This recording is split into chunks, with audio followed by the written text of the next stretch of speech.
2001 में DNA research publish हुआ और टाइम्स ऑफ इंडिया का पत्रकार को यहाँ के ब्राह्मण लोगों ने वहाँ वाशिंगटन भेजा इंटरव्यू लेने के लिए। उनको मालूम हो गया कि वो इंटरनेशनल लेवल पर प्रकाशित होने वाला है, तो वहाँ जाकर उसने उसका इंटरव्यू लिया और उसकी आधार बनाकर 21 मई 2001 को वो डीएनए रिसर्च की खबर पब्लिश हो गई।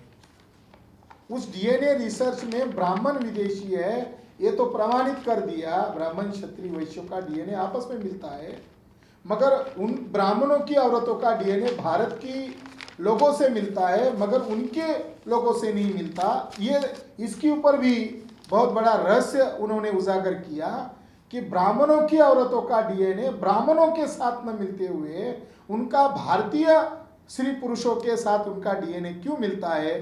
तो उन्होंने ये रहस्य का उद्घाटन करते हुए कहा ब्राह्मण आक्रांता थे और वो जब यहाँ आए तो साथ में औरतों को लेकर नहीं आए थे। एक सच बता दिया।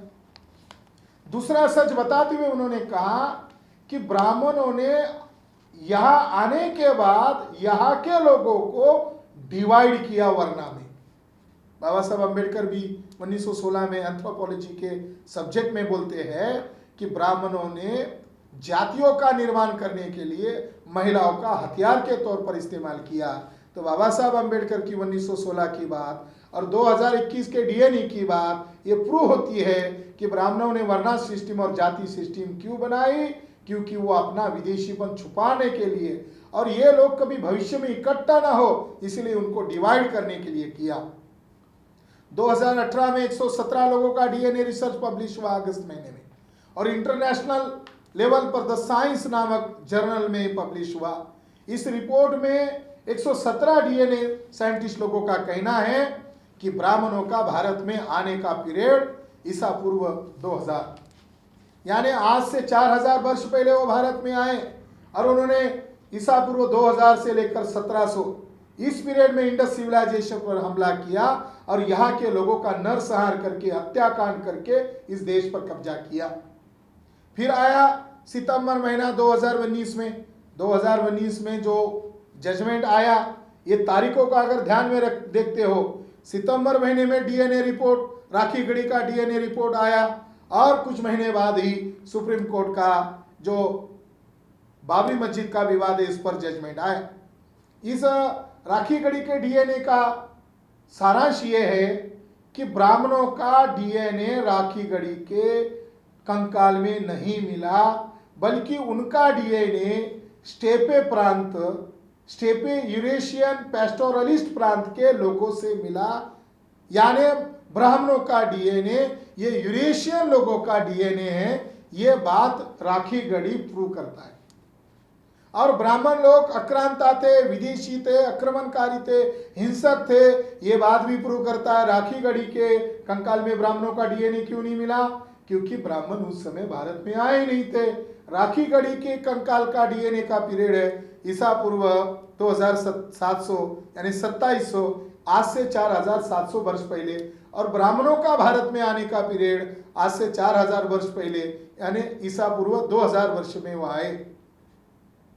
अब ये डीएनए प्रूव करता है ब्राह्मण विदेशी है। ब्राह्मणों के डीएनए का नाम है R1A1, ये उनके डीएनए का नाम है। और भारत के लोगों का डीएनए का नाम है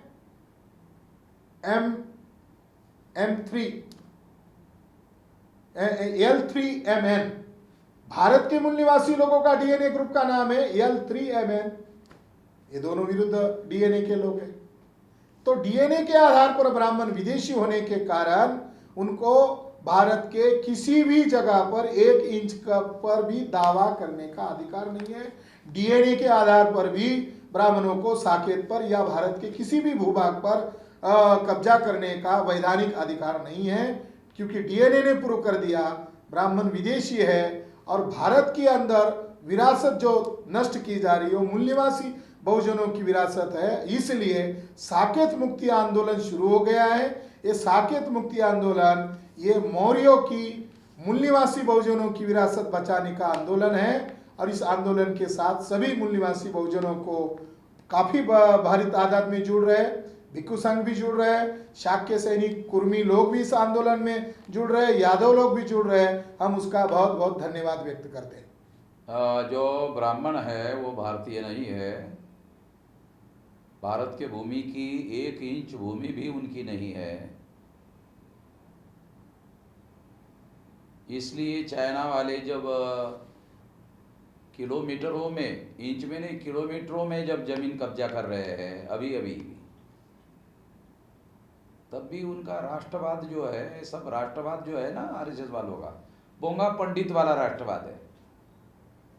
तो उनको अगर वो यहाँ की ज़मीन के मालिकाना हक वाले लोग होते तो 1 इंच भी ज़मीन अगर चाइना वाले करते तो उनको सबक सिखाते। अगर देश हमारे कब्जे में होता तो फिर वो चाइना वाले वो 1 इंच ज़मीन कैसे कब्जा करते हम देख लेते।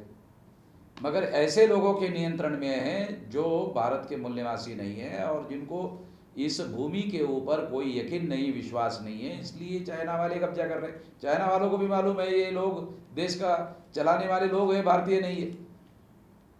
तो ये बात कहकर मैं अपनी बात समाप्त कर देता हूँ कि इन लोगों का 1 इंच जमीन पर भी कोई अधिकार नहीं है।